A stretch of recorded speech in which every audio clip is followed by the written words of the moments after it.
Hi everyone, this is Mr. West, and today I'm going to be explaining fractions.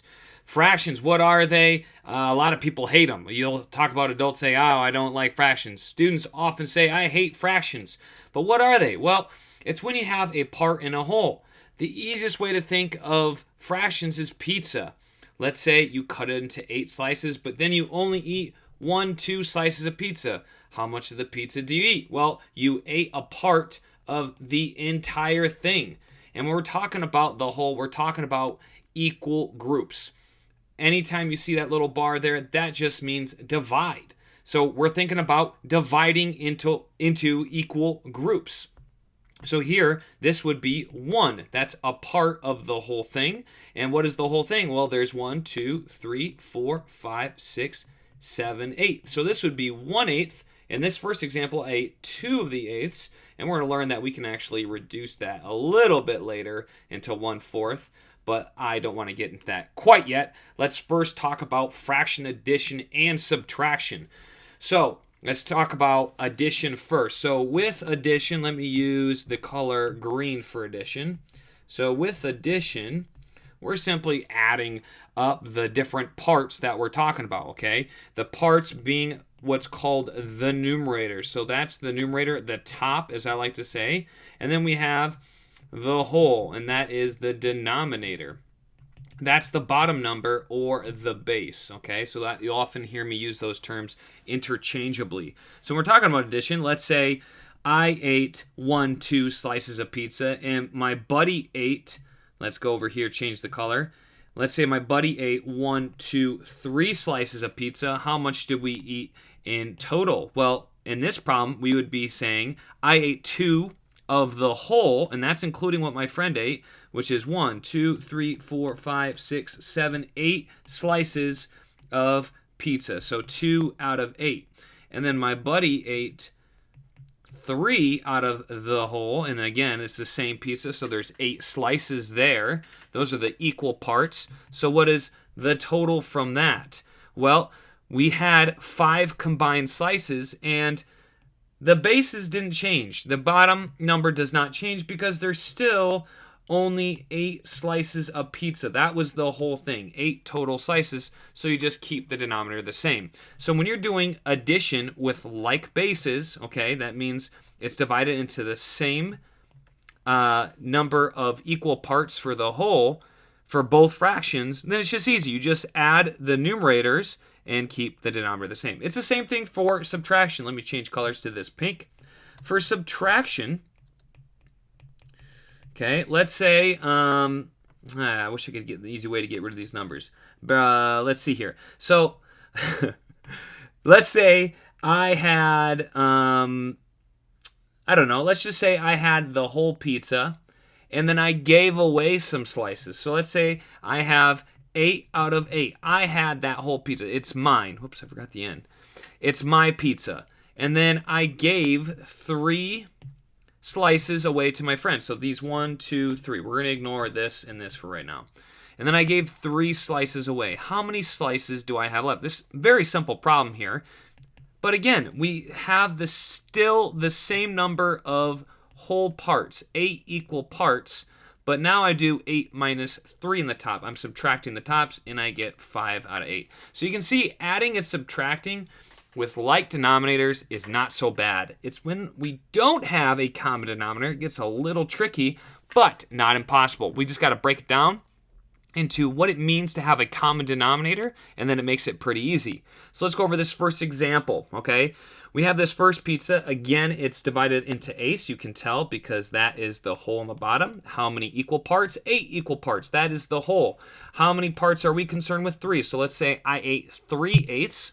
And then on another pizza, ooh, this one's cut differently. How is it cut? Well, it's cut into 3 equal parts. And you can see that. Let me get a color that you can see clearly because we have 1, 2, 3 slices right there. So that's 3 equal parts. It's sliced into, but I only ate 1 of those. So how much pizza did I eat? The kind of beginner student with fraction would say, oh, I ate 4 slices. I ate 4 total slices, and then I ate that out of 11. Well, that's wrong because guess what? Are these pizzas divided into 11 equal parts? They are not. So that is an inaccurate representation of how much I actually ate.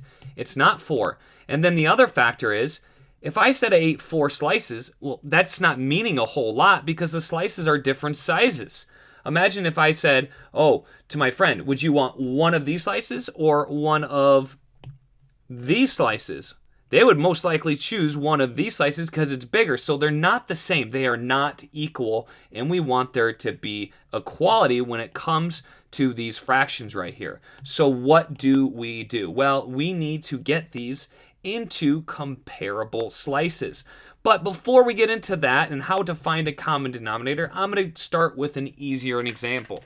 So this easier example is we have 1/2 right here. This is 1/2. How do I know? Because this is 1 out of 2. There's 2 parts for the whole, 2 total equal parts, and I only have one of those shaded. Over here, how many total parts do I have? I have 1, 2, 3, 4, 5, 6, 7, 8. I counted 8 fast, but I only have 3 highlighted. So if I had the problem 1/2 plus 3/8, what would I do? Again, we have the same problem. They are not equal, so we need to divide them into equal groups. Remember up here, if I go up to my top, remember, we want to divide into equal groups. Well, right now, it's not into equal groups. We have 1/2 and 1/8. We want this bottom number to be the same. We wanted the wholes to be exact, okay? Same number of equal parts. So, right now, we have equal groups of what? Well, how many different ways can we divide up 2 pieces? Only one, and that's we have equal groups of 2. We only have, I don't like that, it's a little too, let's go purple. I have equal groups of 2, so I have 1, 2, that's the only way I can divide this up. Okay, now, for the 8, though, I can divide it up a couple different ways. I have equal groups of 8, obviously, but I could also have equal groups of 4. So if I divide it up like this, 1, 2, 3, 4. These are equal groups. 1, 2, 3, 4. I could divide it up like that. So I could have equal groups of 4. Or, whoops, sorry, didn't mean to erase that. Or, let me erase this. This is what I wanted to erase. Boom, boom, boom. By the way, this is Notability. If you've been watching this program, hold on, let me do something. You'll know that I like using Notability. Sometimes it's tough for me to use it quickly. But honestly, for notes and everything I do in class and as a teacher, it's perfect.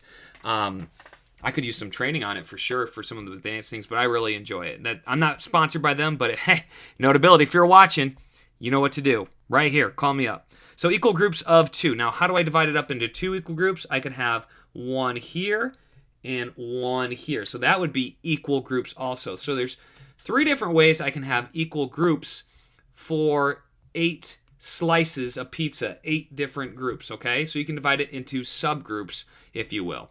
Now, one thing you'll notice, this has 2 equal groups of 2, and this can also divide it up into equal groups of 2. When you have that where they share a factor, so I don't want to get in this for this video, but these are a shared factor. When that is the case, when they can divide it up in the same number of equal groups, you only need to cut one of the fractions, okay? And I put cut because this is the pizza example, but essentially what we're going to do is we're only going to split one of these fractions into smaller parts to match the other one. So we're going to have this guy match him. We want the smaller, well, honestly, he's the bigger one. We want the fewer pieces to match the more pieces. Okay, so fewer pieces here, more. We want the smaller one to match the bigger number of divisions, okay, because we can't glue them together. We can't glue these and get rid of the divisions, but we can easily cut this into more divisions, okay? That's kind of like the thinking behind that. So how do we do that?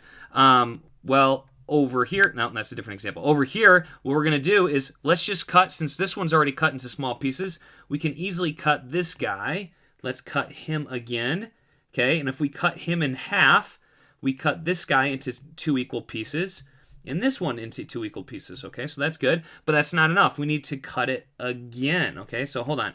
First, I had 2 groups, and then I divided each group into 2 more groups. So right now I have groups of 4. 4 equal groups. That's not enough, so I need to cut each one of these into 2 groups.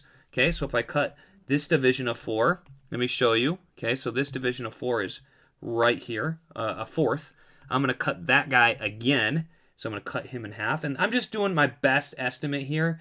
Don't get on the comment section and say, hey, I measured this with my protractor and it wasn't exact. Okay, I get it. I'm just trying to give you an example. So I cut this again. So I did 4 times 2. And guess what? Now I have the 8 total equal parts. So now it's easier to see. How many eighths do I have? So I have 1, 2, 3, 4, 5, 6, 7, 8. How many of those do I have shaded? I have 4 shaded. So this 1/2, I matched it. And now it's 4 out of 8 because I split it into 8 equal parts and I'm adding it to the 3 I already have. So now I have 7/8 of the pizza. So if I had, this is, again, my easy example before I get into the harder. If I have 2 unlike denominators, in this case it was 2 and 8, I need to match them so that I can compare them accurately. And now I have 4 out of 8 plus 3 out of 8 equals 7 out of 8, and that would be my answer. Now let's go back to this guy. We have 3 over 8 plus 1/3. Okay, I'm going to go and simplify it here. Here we have equal groups of what? We have equal groups of 8, okay? And this is the same example. We could split this into 4 and also 2. For 3, we can't really divide this because they're already pretty small. And we can't divide this into 2 groups because it's not taking up the whole pizza. So we can only have it in groups of 3. Notice how these do not match, none of these numbers. So what does that mean? That means they have no common factors. So if I write factors here, so if I write factors or common factors, okay, common factors, between them as they stand, they don't have any common factors. So what do I do? Well, that means I need to cut both. I need to cut both pizzas into more equal parts. Up here, I only had to cut this guy. Now I need to cut both of them. I need to change both of these fractions so that they can be in smaller groups. Okay, so what does that look like? Well, since he's already in a group of 8, that's his smallest unit. I could cut him, all those pieces, into 2 slices, and that would give me 16. Or I could cut each one into 3 slices, 3 separate groups, and that would be a total of 24 small groups, okay? Now let's go over to the group of 3. Now, when I say cut into 2 groups, what does that mean? That means each one of these slices, I would cut this in half, okay? That would be for 16 total groups, okay? And let's go back here, and let's say if I cut each one of these into thirds, okay, 1, 2, 3, 1, 2, 3, 1, 2, 3, that would be 24. That would be cutting each one into thirds. And we'll come back to that because obviously I know what I'm doing. I'm going somewhere, okay? Now, for groups of 3, what happens here? Well, I could cut each one into 2 equal parts, but that only gets me to 6 total groups. That's not enough, okay? It's not enough because it doesn't match over there. Sorry, I was getting distracted with erasing. 6 doesn't match any of these equal slices. Remember, I need to have the same number of equal slices as the group of 8 started with. Well, I could try 3. 3 times 3, that's 9. It doesn't match. It doesn't match 8. It doesn't match 16. It doesn't match 24. I'm looking for it to finally match. So I have 12. 12 equal slices. That's not good enough because remember, I had 8, 16, 24. Okay, so then I go 3 times 5, that's 15.